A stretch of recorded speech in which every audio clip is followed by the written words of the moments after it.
लेकिन इस 15 दिन में अगर ऑल ओवर पूरे प्रदेश में देखें तो मैं समझता हूं कि सरकार की नीति, सरकार की नीयत बिल्कुल भी किसानों के प्रति साफ नहीं है। कि किसानों के साथ इस सरकार ने कैसा दुर्व्यवहार, बारदाने की इतनी ज्यादा समस्या है कि किसान बारदाने की वजह से समय में अपना धान उस अनुसार नहीं बेच पा रहा। सरकार के पास बिल्कुल भी पैसा नहीं है धान खरीदी के लिए, इसलिए प्रदेश के सहकारिता मंत्री जाके वहाँ दिल्ली में गिड़गिड़ा रहे धान खरीदी के लिए हमको 17,500 करोड़ रुपए दे दो। छत्तीसगढ़ में धान खरीदी को लेकर लगातार पक्ष और विपक्ष के द्वारा आरोप प्रत्यारोप का जो दौर है वो जारी है। लगातार धान खरीदी के मुद्दे पर कांग्रेस हमलावर है, तो बीजेपी लगातार ये दावा कर रही है कि जो कांग्रेस है वो हमारी छवि को बदनाम करने का हर संभव प्रयास कर रही है। गौरतलब है कि पूरे राज्य में 14 नवंबर से ही धान खरीदी का जो कार्यक्रम है वो शुरू हो चुका है और इसको लेकर पूरे प्रदेश में व्यापक तौर पर कह सकते हैं कि एक अभियान भी जारी है कि जो भी किसान है वो अपना जो धान है वो सोसाइटी पर बेच सकते हैं। 14 तारीख को ही विष्णुदेव साय का एक ट्वीट आता है कि 72 घंटे के भीतर किसानों को उनका जो धान का मूल्य है प्रति क्विंटल 3100 रुपये उनके खाते में 72 घंटे के अंदर भेज दिया जाएगा और प्रत्येक किसान से करीब 21 क्विंटल प्रति एकड़ धान की खरीदारी भी होगी। कल छत्तीसगढ़ कांग्रेस के अध्यक्ष दीपक बैज ने पत्रकारों को संबोधित करते हुए बीजेपी पर हमलावर हुए। उन्होंने कहा है कि जो बीजेपी की शायद सरकार है वो किसानों से झूठ बोल रही है, उनके साथ छल कर रही है और उनका ये कहना है कि प्रत्येक सोसाइटी पर अधिकतम 752 क्विंटल ही खरीदा जा रहा है और जो किसान 14-15 तारीख में अपना धान बेचे थे सोसाइटी पर, उनको आज तक पैसा नहीं मिला है।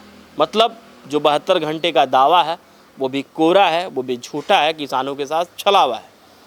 सुनिए क्या कुछ कहते हैं दीपक बैज और बाकायदा प्रेस कॉन्फ्रेंस में बीजेपी के ऊपर खूब हमलावर होते हुए भी नजर आए। निश्चित रूप से कि वर्तमान परिस्थिति में धान खरीदी पूरे प्रदेश में चल रहा है और 15 नवंबर से धान खरीदी की शुरुआत हुई और लगभग इस महीने के अंत हो रही, मतलब लगभग 15 दिन होने जा रहा है। लेकिन इस 15 दिन में अगर ऑल ओवर पूरे प्रदेश में देखें तो मैं समझता हूं कि सरकार की नीति, सरकार की नीयत बिल्कुल भी किसानों के प्रति साफ नहीं है।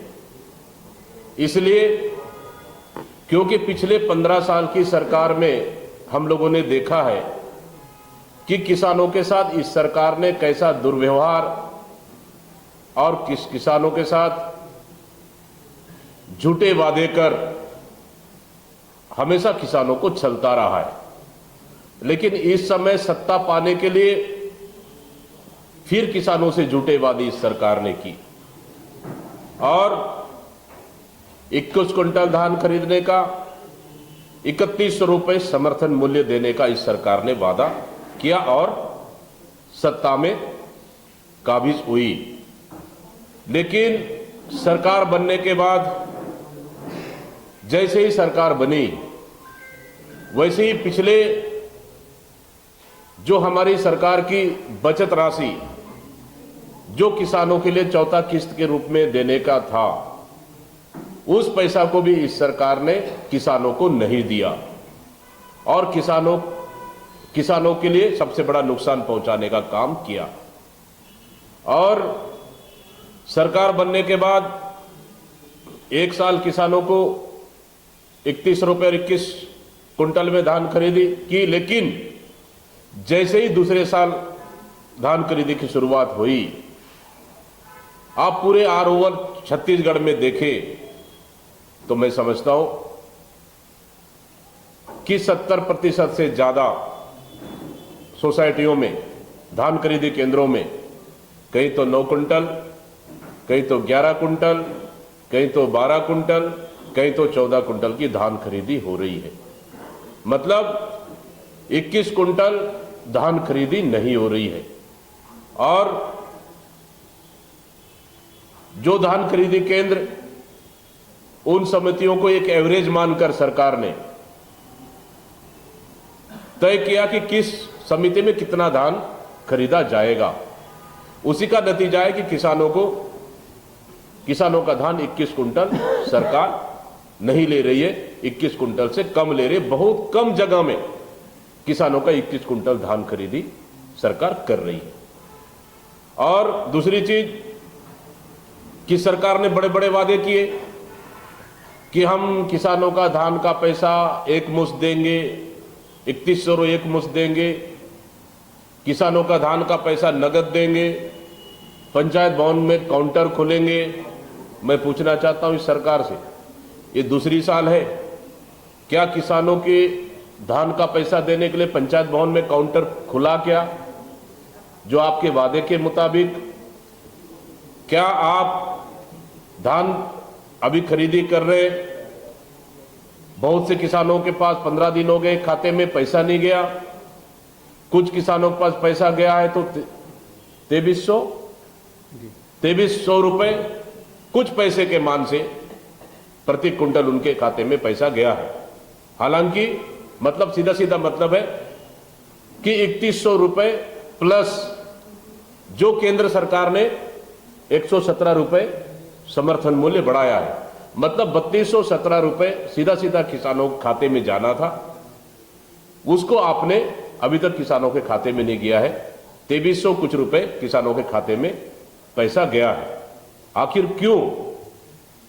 और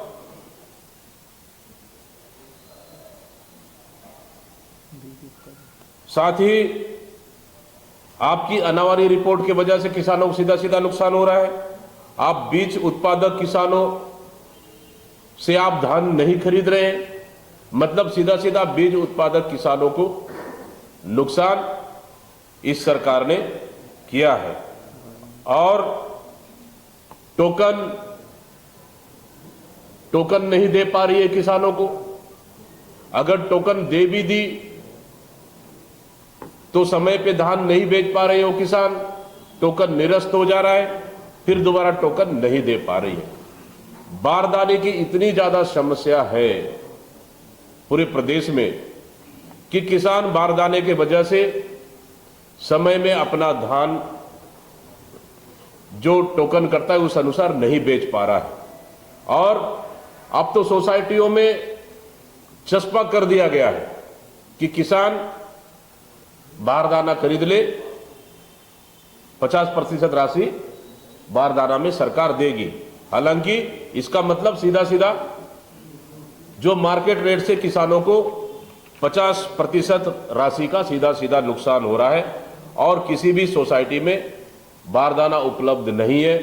बारदाना की कमी से छत्तीसगढ़ प्रदेश के किसान जूझ रहे हैं और बारदाना खरीदी में सरकार छत्तीसगढ़ के किसानों के साथ